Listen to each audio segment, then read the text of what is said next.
Hello, I'm Barbara Serra. These are the headlines on Al Jazeera. An agreement has been reached in the Global Climate Change Summit in Copenhagen, but many campaigners say it falls short of what's needed to tackle carbon emissions.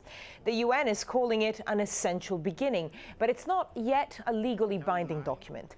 Many delegates are not happy with the outcome, one saying it was a suicide pact for Africa.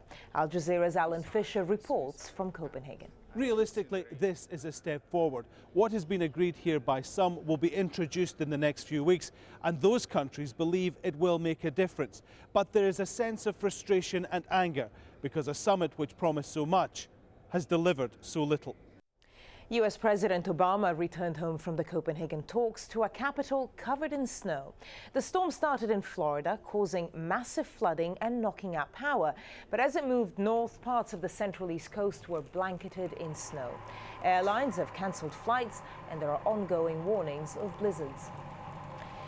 And extreme weather in Europe was blamed for more than 2,000 train passengers having to spend the night trapped in a rail tunnel. 4 Eurostar trains broke down inside the tunnel, which runs under the sea between the UK and France.